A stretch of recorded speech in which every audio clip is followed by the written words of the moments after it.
Advocate Ayush Abdul Qadir Zuari, माजी उपसरपंच वाघोली तालुका कल्याण, जिल्हा ठाणे. कारकिर्दी कधी कधी माझी उपसरपंच कधी आपल्या सप्टेंबर 2000 मध्ये माझी निवड झाली होती. म्हणजे 2000 ते 2005 पर्यंत कार्यक्रम. तुम्ही त्या काळात काय काय काम केले?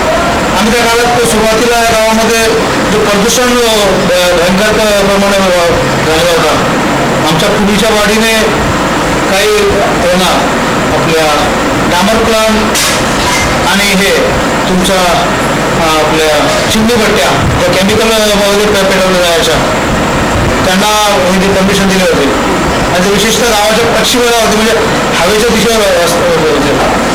तर सुरुवातीला आम्ही मेन पॉईंट घेतला होता की गावाला प्रदूषणमुक्त केला. नंतर अजून कोणती कामं केली? रस्त्याची, पाण्याची वगैरे काय अडचण? पाण्याची वावली ते वावली पाळा ही साधारणतः 1.5 किलोमीटरची पाईपलाईन टाकली. रस्त्याचे वगैरे रस्त्यात त्यावेळेला फंड्स नसल्यामुळे रस्त्यात हवं तेवढं विकास नाही करू शकलो आम्ही, जेव्हा करायला पाहिजे होता. त्यानंतर एज्युकेशनकडे आम्ही लक्ष दिलं. आम्ही वावलीमध्ये प्रायव्हेट संस्थेमध्ये 8वी ते 10वी सुरुवात केली 2002 मध्ये. मी अरुण वाडेकर, जिल्हा परिषद सदस्य.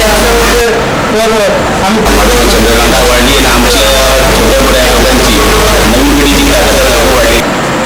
तेव्हा घेतला, बाकीचं मार्ग शोधत राहिलो. आता 2005 नंतर का निवडून नाही आले? तुम्ही का बंद काय केलं? पुन्हा निवडण्याचा प्रश्न आहे ना. आम्ही सर्व लोकांनी, या गावातील सर्व ग्रामवासियांनी एकमताने बहिष्कार टाकलाय की शासनाच्या चुकीने इथे बहुसंख्याक लोकांकडे उभं अन्याय होऊन राहिला आहे. मेजॉरिटीमध्ये बहुसंख्याक कोकण मुस्लिम लोक आहेत, त्यांना एकही सीट नाही इथे जी मेजॉरिटीमध्ये. आणि ST जे आहेत हे मेजॉरिटी नसताना जर 5 सीट दिल्यात. SCला 1 सीट दिली आणि OBCला 1 सीट दिली आहे. OBCची पण 1 सीट कमी केली अजून. पूर्वी OBCला 2 सीटा होत्या.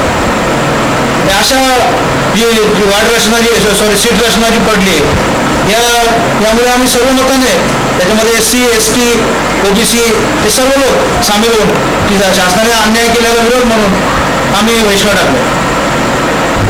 पुढे काय करण्याचा विचार? जोपर्यंत येण्यावर कोकण जागा इथे पडायला पाहिजे त्यावेळेस पडत नाही तोपर्यंत आम्ही बहिष्कार कंटिन्यू होणार. अजून तुम्हाला सरकारला काय विचारायची किंवा बोलायची तुम्हाला वाटतं? सरकारचा उघड अन्याय अजून काय वारंवार खाली दुसऱ्या निवडणुका लावतात, पलीकडे काहीच करत नाही. दुसऱ्या निवडणुका लावून पैशाचं दिलं, पैशाचं पण विशेष काही लक्ष देत नाही ग्रामपंचायतीकडे. आमच्या काळामध्ये फंड्स एवढे अवेलेबल नव्हते ग्रामपंचायतीचे. शासनाचे फंड यायचे त्यावेळेला कुठे कामं व्हायची.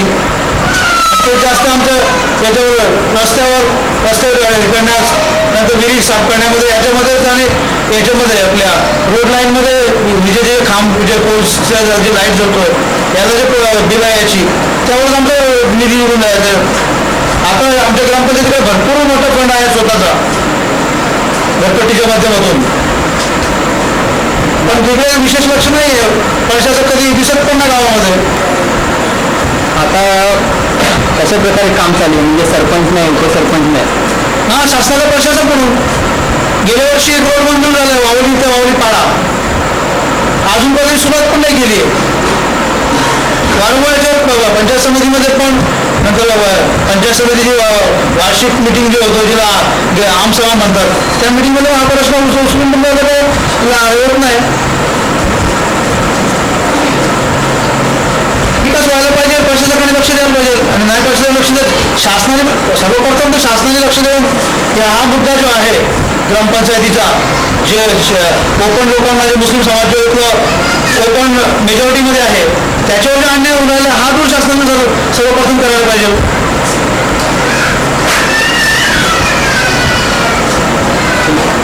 मला वाटतं सप्टेंबरमध्ये ज्यावेळेला आमची निवड झाली सप्टेंबर ते ऑक्टोबरचा एक्झॅक्ट मला कालावधीला आठवत नाही, पण सप्टेंबर ते ऑक्टोबरच्या काळामध्ये मराठी जे चित्रलेखा आहेत चित्रलेखामध्ये मी इंटरव्ह्यू दिली होती त्या काळात.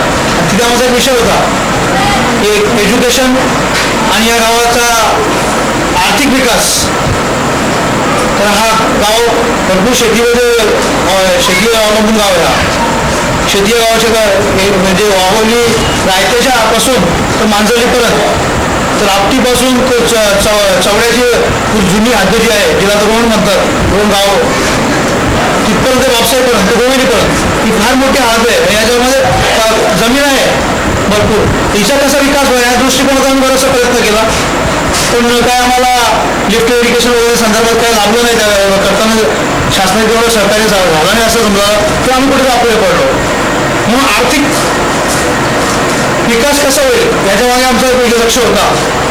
आणि इथे धर्मधर्म सहयोगाने रिलायन्सचा एक प्रोजेक्ट आला, त्याला आम्ही गावकऱ्यांनी महत्त्व दिला आणि त्या माध्यमातून इथे जरी पण डायरेक्टली विकास गावाचा झाला नसेल तर इनडायरेक्टली विकास होण्यामध्ये एक चांगला सपोर्ट भेटला मला.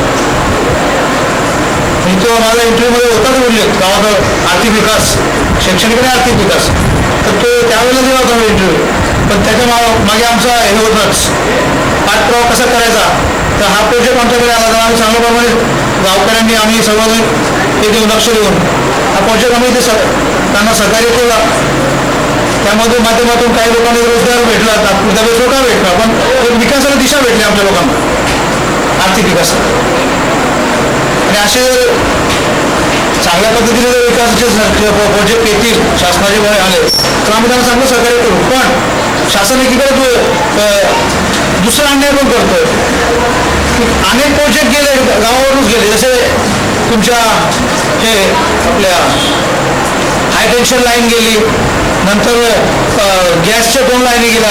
हा शेतकऱ्यांचं भरपूर नुकसान करून गेले आणि आता पुन्हा रोड साठी शासन जागा एकवर करतोय, त्यापासून स्थानिक शेतकऱ्याला काहीच लाभ नाही आहे. तर असले जर प्रोजेक्ट नाही आले आणि काहीतरी इंडस्ट्री या दृष्टिकोनातून किंवा आता नागरीकरण हा झपाट्याने वाढून राहिलं आहे, ह्या परिसरात जर हे केलं हा झोनमध्ये टाकला तर हा एक या गावाचा किंवा परिसराचा विकास करण्यामध्ये फार मोठं लाभ होईल असं माझं वैयक्तिक मत आहे. इथे वावलीमध्ये 7वीपर्यंत उर्दू शाळा आहे. शाळा शिक्षक फक्त 2, वर्ग 7. एक शिक्षिका काही दिवसापासून रजेवर शिकलीवर तिचा काहीच निर्णय नाही, ती बदली होत नाही, काय नाही. 7 वर्ग 2 शिक्षक त्यामध्ये एक HM, दोघांपैकी एक HM, त्याच्या काळाकडे ऑफिसची कामं. या दृष्टिकोनातून 7 वर्ग 1 शिक्षकाने शिकवायचा किंवा 2 शिक्षकांनी शिकवायचा हा दुर्दैवी अन्याय. याच्यावर शासनाने अनेक वेळा आम्ही लक्ष वेचून देखील शासनाने याच्यावर काहीच निर्णय घेतलेला नाहीये. आवली गोळी असतं तिला अनेक वर्षापासून लागतोय